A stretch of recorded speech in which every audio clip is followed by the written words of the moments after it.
부처님 오신 날을 맞아 여야 지도부는 오늘 사찰에서 열리는 봉축 행사에 참석합니다.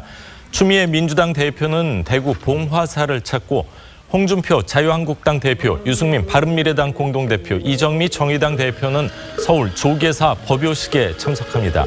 서울시장에 출마한 박원순, 김문수, 안철수 후보도 나란히 조계사 행사에 참석하고 장병완 민주평화당 원내대표는 광주 지역 사찰을 방문합니다. 네, 계속해서 정치권 소식 자세히 살펴보겠습니다. 고성국 박사, 박상철 경기대 교수 나와 계십니다. 안녕하십니까? 반갑습니다. 자, 드루킹 김모 씨가요, 옥중 편지를 통해서 김경수 전 의원이 자신의 사무실에서 매크로 시연 장면을 봤다는 주장을 했는데 사실 이것만 해도 굉장히 충격적인데 당시 김 전 의원이 현금 100만 원을 드루킹에게 건넸다. 이런 증언이 새롭게 나왔는데 이건 어디까지나 드루킹 김 씨의 일방적인 주장이긴 하죠. 그렇습니다. 이제 경공모 핵심 관계자가 어쨌든 경찰에서 이제 진술한 내용이고 그것을 경찰에서 진위 여부를 현재 확인 중에 있습니다. 그 얘기에 따르면 2016년 10월에 경기도 파주의 드루킹 김 씨의 사무실을 방문한 김 전 의원이 매크로 시스템을 시연하는 걸 본 이후에 흰 봉투를 드루킹 김 씨 측에 건넸고 그 봉투 안에 보니까 100만 원의 현금이 들어 있었다. 이렇게 이제 진술을 한 겁니다. 이와 관련해서 경공모 대화방에도 이 관련된 녹취록이 있다. 뭐 이런 얘기가 나왔다는 보도도 지금 나온 상황입니다. 김경수 전 의원은 이런 부분에 대해서 이것은 황당하고 어처구니 없는 소설 같은 얘기다. 라면서 이 범죄 피의자의 일방적 주장을 기사화하는 것에 대해서는 법적 조치를 포함한 모든 조치를 단호하게 대응할 것이다. 이런 입장을 밝혔습니다. 그렇군요. 사실관계가 어떻게 되는지 수사를 통해서 밝혀져야 될 텐데 자, 현역 의원이 격려성으로 100만 원을 어떤 단체에 줬다. 얼핏 보면은 전혀 문제가 될 수 없을 수도 있는데 이게 어떤 뭐 대가성이 있으면 큰 문제가 될 수도 있다. 이런 생각도 듭니다. 그렇습니다. 뭐 단순하게 격려 차원이라면 문제가 안 되겠지만 만약에 경공모의 활동이 어떤 활동인지 사전에 그에 대해서 인지를 하고 있었고 그 활동을 격려하는 차원에서 돈을 줬다 하면은 현재 드루킹 김 씨가 네이버의 업무를 방해한 혐의로 지금 재판에 넘겨진 상황 아닙니까? 만약에 그런 상황이라면 김 전 의원도 공범이 될 가능성이 또 있습니다. 자, 드루킹 김모 씨에게 100만 원을 건넸다는 의혹에 대해 김경수 후보 측의 반박 직접 한번 들어보시죠. 김경수 의원을 드루킹이라는 사람이 원행원으로 찾아왔을 때 그때 송인배 비서관도 처음 만났다는 겁니다. 그러면 이게 소개가 아니잖아요. 본질과는 사실은 떨어진 것들에 대한 카드라 통신이 막 나오고 있는 거라 김경수 후보가 돈 100만 원을 줬다더라. 전혀 근거 없는 얘기거든요. 자, 청와대 송인배 비서관이 드루킹 김 씨 측으로부터 간담회 사례비로 200만 원을 받은 사실이 드러났습니다. 이거 자체는 이제 정확한 팩트고 사실인 것 같은데 청와대는 통상적인 수준에서 벗어나지 않았다 이렇게 판단을 했다고 해명을 했는데 자, 두 분께서는 이 부분에 대해서 어떻게 생각을 하십니까? 현역 의원도 아니고 공무원도 아니고 어떻게 보면 일정 부분 무직인 상황이었는데 어떻게 판단을 해야 될까요? 그러니까 돈을 받은 시점에 법률적 지위는 그렇겠습니다만 통상적으로 정치인이 선거에 출마했다가 붙으면은 국회 가서 국회의원을 하지만 떨어지면 그 다음 선거 준비하지 않습니까? 그렇죠. 그러면 통상적으로는 정치인이라고 봐야 되는 거죠. 그래서 뭐 이 법률적 지위에 따라서 법률적 처분은 달라질 수 있겠지만 정치적으로 보면 이 정치인 송인배라고 하는 이런 국민적 인식 하에서 얘기를 하는 것이 저는 좀 편합니다. 그리고 이것은 청와대에서도 그렇게 설명하고 있습니다. 청와대가 조금 전에 그 이철희 의원이 그날 삼자가 같이 만났는데 무슨 소개냐 이렇게 지금 김경수 후보 측의 입장을 설명하지 않았습니까? 그런데 청와대는 이렇게 얘기하고 있습니다. 송 비서관이 먼저 민정수석실에 자신이 드루킹을 김 전 비서관과 연결해준 사실을 틀어놨다. 이렇게 청와대가 설명하고 있어요. 그러니까 송인배 비서관은 자신이 드루킹을 김경수 후보한테 연결해줬다고 생각하고 있는 것 같습니다. 그리고 조금 전에 말씀드린 대로 뭐 200만 원 어떤 성격의 돈인지는 밝혀내야 되겠습니다만 네. 어쨌든 청와대는 이것을 통상적 수준이라서 문제가 안 된다고 조사 종결을 했지만 예. 그러면 청와대의 눈높이 그리고 국민의 눈높이에는 상당한 정도 좀 차이가 있을 수 있겠다. 이 점을 청와대가 어떻게 국민들한테 설명할 거냐라고 예. 하는 숙제는 예. 청와대가 다시 떠안게 된 거죠. 예. 박 교수님 어떻게 보시는지요? 예, 주로 지금 이 사건에서 약 100만 원 정도 돈이 지금 봉투로 오가고 있는 액수잖아요. 예. 그 액수가 클 수도 있고 작을 수도 있어요. 그런데 전반적으로 지금 100만 원이라는 돈을 가지고 아까 김경수 의원이 건넸다는 것을 사실이라 치다 할지라도 예.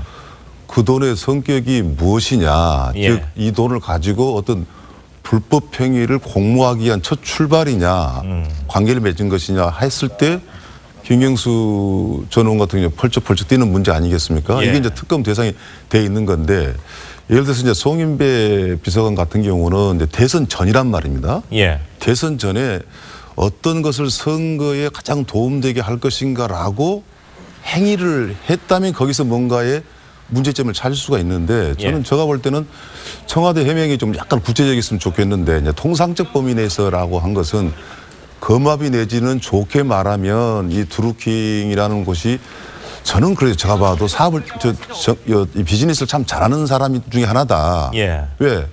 세미나를 열어가면서 이것이 굉장히 이 선거에 효과적인 그 수단이기 때문에 한번 논의를 해봐라는 차원에서 뭔가 준공식적으로 불러서 했던 그래서 나온 돈 액수란 말이죠. 예. 그래서 돈 액수라는 것이 저는 그렇습니다. 이 200만이라는 것은 팩트는 확실한 것 같아요. 예. 저는 특검이 이왕 시작됐다면 이 부분을 이제는 좀 선제적으로 청와대에서 해명할 때가 왔다라는 것이고 다만 이런 돈의 문제를 글쎄요 드루킹의 어떤 일방적인 진술을 가지고 계속적으로 논의를 한다는 것 자체에 대해서는 저는 법률적 실효성은 여전히 없다라는 예. 부정적인 입장입니다. 그렇군요. 2016년 6월과 11월에 각각 100만 원씩 준 걸로 언론 보도에 나왔는데 2016년 6월 같은 경우는 정식 강연도 아니고 커피숍에서 이야기를 나누고 100만 원을 줬다. 오늘 언론 보도에는 이렇게 나왔는데 이것만 놓고 봤을 때는 문제점이 큰 거 아닐까요? 우리 한번 이야기를 한번 해봤으면 좋겠는데 예. 어떤 언론 보도죠?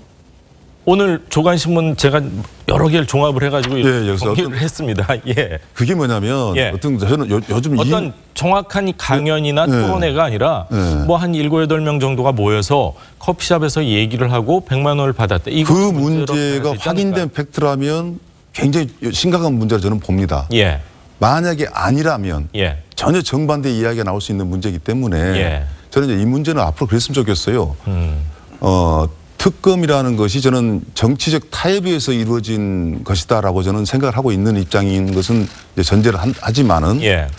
100만 원이라는 그 돈이라는 액수는 사실은 그 선거하고 연결됐을 때는 상당히 그 의미 있는 액수거든요. 그냥 예. 넘어갈 수 없는 액수이기 때문에 네. 이 부분은 무엇을 전제하고 쉽게 이야기해서는 안 된다. 방금 얘기 같은 경우는 그냥 커피숍에서 만나서 돈 받았다는 것은 저 생각을 어떻게 들리냐면 이거 매번 만날 때마다 100만 원 든 봉투를 받았다는 것이다 이건. 근데 2번이라고 딱 특정을 했기 때문에 그 부분은 매번은 아니고요. 그런데 뉘앙스가 나오는 예, 거예요. 6월과 11월 딱 2번인데 11월에 대해서는 언론 보도가 없고요. 6월에 대해서는. 이렇게 이야기하면 어떻겠습니까? 예를 들어서 어떤 행사를 하고 나서 그때 못 받아서 후불로 받을 수 있다. 이런 터무니없는 이야기도 할 수 있는 거 아니겠어요? 저기 한 말씀만 좀 드리고 싶은데 네.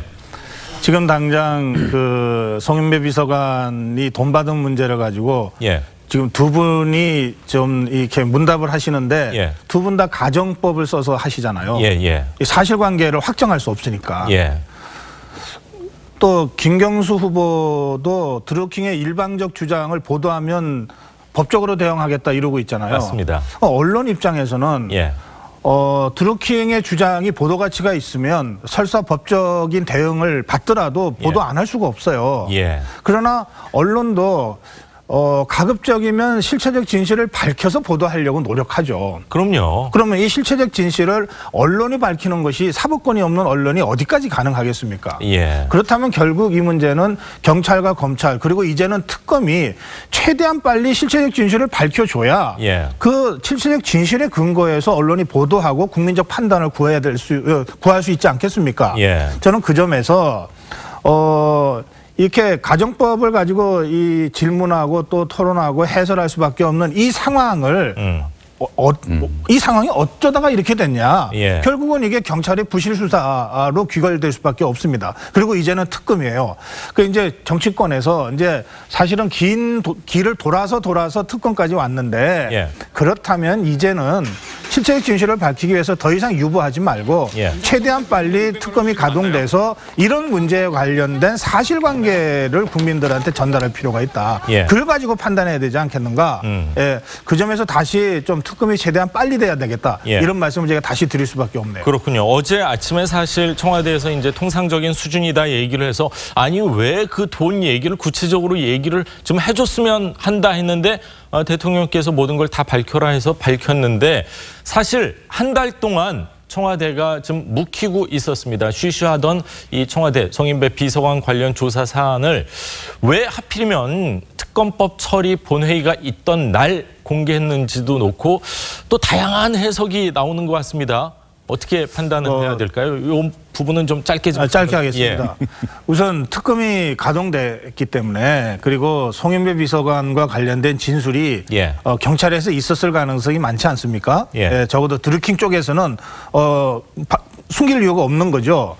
그런 상황에서는 더 이상 이 사실을 쉬쉬한다는 것은 불가능하다. 그렇다면 특검 가동돼서 특검에 의해서 뒤늦게 사실이 밝혀질 경우에는 더 큰 정책 부담을 안을 수밖에 없고 예. 그 점에서 이미 송인배 비서관은 문제가 불거지자마자 먼저 민정에다가 얘기한 거 아닙니까? 그렇죠. 그 민정에서 자체 조사 결과 문제 없다고 해서 사실은 대통령한테 보고도 안 하고 한 달 가까이를 그냥 잡고 있었던 거거든요. 예. 그러니까 이 상황을 청와대가 뒤늦게 이 상황이 더 커지기 전에 국민들한테 공표하는 것이 맞겠다.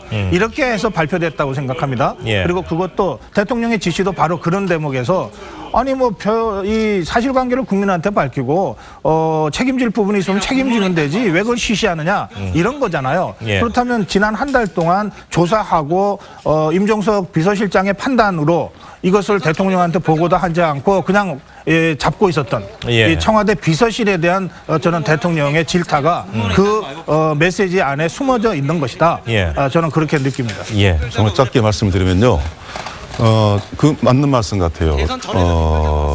사실은 이제 이 드루킹 이 사건 특검이라는 것은 야당 대표가 단식까지 하면서까지도 사생 결단을 하겠다라는 문제로 이제 갔지 않습니까? 예. 그러면 그 내용이 크든 작든 간에 청와대 입장에서는 충분한 답변을 저는 해야 된다고 보고 방금 200만 원인가 그런 사실들이 특검에서 밝혀지면 국민은 더 관심을 더 가질 수밖에 없어요. 그래서 저는 차제에 꼭 그 날짜만이 아니라 예. 앞으로 이 문제에 관한 한 자기 스스로 자기 고백이 이제는 필요할 때가 됐다. 그래서 청와대도 이제는 특검이 이제 시작이 됐으면은 적극적으로 저는 협조할 필요가 있다. 그렇게 생각합니다. 예, 그렇군요. 자, 특검이 아무리 활동을 빨리 하더라도 6.13 지방선거 이후에나 활동이 시작될 것 같은데 지방선거 이후에라도 모든 진실이 좀 밝혀졌으면 하는 그런 바람입니다. 자, 국회 얘기를 좀 하겠습니다. 어제 국회에서요. 드루킹 특검법은 통과가 됐지만 한국당의 홍문종, 염동열 두 의원에 대한 체포동의안 통과는 부결이 됐습니다. 또다시 방탄국회 논란이 일고 있는데 자, 동료 의원들을 향해서 절박하게 읍소를 했던 두 의원들의 발언 직접 한번 들어보시죠.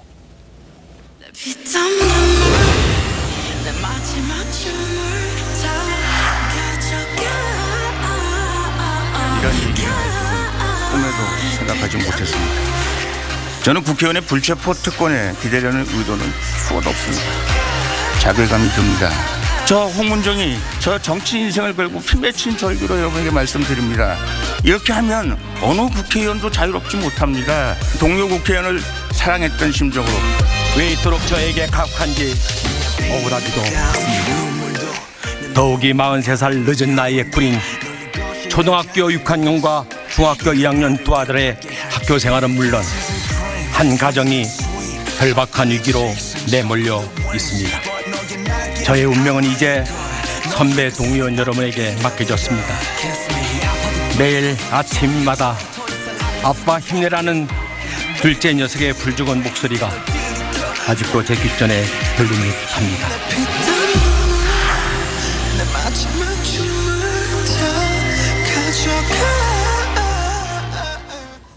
예, 이렇게 뭐 좀 이렇게 공감되는 부분도 있지만 이렇게 웃음이 나오는 부분도 좀 있는 것 같고, 오늘 어떤 이제 조간신문 보니까 역시나 낮 두꺼운 방탄국회 바로 옆에는 빌보드 차트 2년 연속 수상한 방탄소년단 이렇게 대비돼서 헤드라인의 일면에 딱 났더라고요. 자, 두 의원의 읍소 전략이 통했던 걸까요? 어제 여당에서도요 20표 가까이 이탈표가 나왔네요. 이거 어떻게 해석해야 되는 겁니까? 저는 정말 좀 화가 나고요. 예. 교수를 하면서 참 교수란 직업 좋다고 생각했는데 국회의원 직업이 제일 좋겠다는 생각이 딱 드는 게요.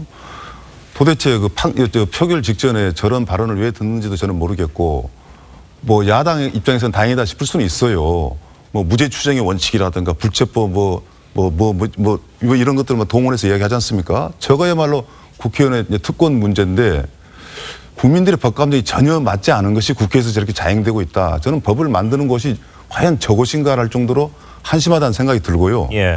또 하나는 여당 의원 일탈표 관한 한은 저는 저 부분에 관해서는 민주당이 좀 많은 반성을 저는 해야 된다고 봅니다. 예. 야당 입장에서는 인지상정 그럴 수 있다고 칩시다. 네. 여당까지 저렇다면은 저 문제는 도대체 나머지 사법기관은 어떻게 하는 소리예요. 그래서 저는 국회의원들이 특권을 내려놓겠다라는 것 중에서 바로 저 부분입니다. 같은 범죄에서 잘못했더라도 아까 드루킹에서 나왔죠. 예. 공직자는 일반인보다 훨씬 더 엄격하게 심판을 받는 그렇죠. 것이거든요. 근데 예. 답 몇 마디에 저런 식으로 넘어가 버리면 검찰도 아마 허망할 거예요. 그래서 저는 참 이런 생각이 듭니다. 참 다른 걸 다 포기하고 국회의원이라는 직업을 가져라. 예. 너무 대단한 특권을 누리고 있다. 정말 비판합니다. 예. 뭐 국회가 국민적 지탄을 받을 수도 있겠다 이런 생각이 드네요. 저 장면을 보면. 예. 그 뭐 다른 이유가 아니고 일반 국민들과 너무 다르지 않는가. 똑같은 혐의에 일반 국민들은 저럴 기회조차 없으니까. 그렇죠. 이제 그런 면에서 국민적 분노가 있을 수 있습니다. 그런데 우리 국회가 불체포 특권과 면책 특권이라고 하는 특권에 해당되는 그 이름 자체가 특권 아닙니까? 예. 불체포 특권, 면책 특권. 특권인 줄 알면서도 그 제도를 도입해서 지난 수십 년 동안 운영해온 이유가 있습니다. 예. 그것은 권위주의 시대의 그렇죠. 정치권에 대한 맞습니다. 정치 권력의 부당한 개입에 맞서기 위한 최소한의 장치. 뭐 탄압 같은 게 있었기 그런 겁니다. 때문에. 예. 그러니까 뭐 민주화된 시대에 그게 왜 필요하냐 뭐 이런 논란이 있습니다. 그래서 이제 면책특권, 불체포특권도 이제는 좀 없앨 때가 되지 않았느냐. 그러나 여러 가지 정치 상황을 보면 현재 야권에서는 아직은 없앨 때가 아니다 이렇게 생각할 것 같습니다. 예. 자, 문재인 정부 1년 동안 적폐청산의 대상이 되어서 뭐 많은 사람들이 사법 처리되고 두 전직 대통령이 사법 처리되고 여러 가지로 위축된 상황에서 그나마 그래도 불체포특권, 면책특권이라도 있으니까 예. 우리가 국회에서라도 우리 얘기를 할 수 있지 않느냐 이렇게 한국당이나 야당이 생각할 가능성이 많습니다. 지금의 예. 정치 상황이. 자, 그건 그거고 저는 저 상황과 관련해서 자유한국당은 이게 정치 탄압이다라고 처음부터 규정하고 예. 반대해 왔습니다. 그러니까 자유한국당이 반대하는 것은 뭐 당론이다 뭐다를 떠나서 그들의 주장의 일관성이 있는 겁니다. 예. 문제는 뭐 아까 박 교수도 말씀하셨지만 이 부분과 관련된 더불어민주당의 이 투표 행태는 매우 심각한 겁니다. 예. 홍영표 원내 지도부가 등장해서 첫 번째 풀어낸 것이 특검 아닙니까? 그리고 추경 아닙니까?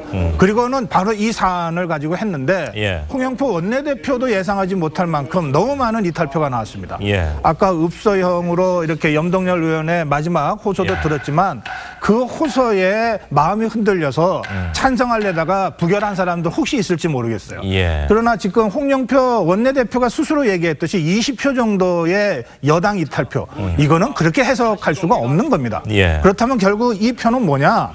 검찰의 구속영장 청구와 이 체포동의안 상정 자체에 대해서 뭔가 이것은 확실하게 우리가 관철시켜야 돼라고 하는 여당 의원들의 일치된 입장 정리가 아직 덜 된 상태였다는 겁니다. 그렇지 않고서는 20표의 대규모 이탈표를 설명할 수가 없습니다.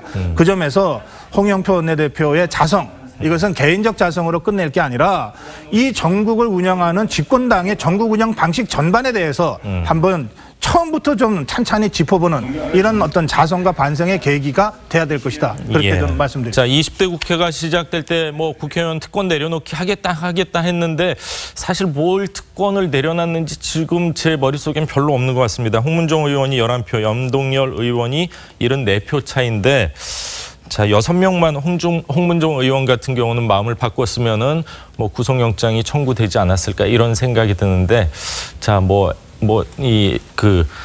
국회에서 또 결정한 부분이기 때문에 많은 국민들이 그 국회를 향해서 손가락질을 하고 있다는 부분에 대해서 국회의원들 아마 어젯밤에 그렇게 편히 주무신 분들은 별로 없지 않을까 그런 생각도 듭니다. 자, 오늘 세 분 말씀은 여기까지 듣겠습니다. 감사합니다. 고맙습니다. 고맙습니다.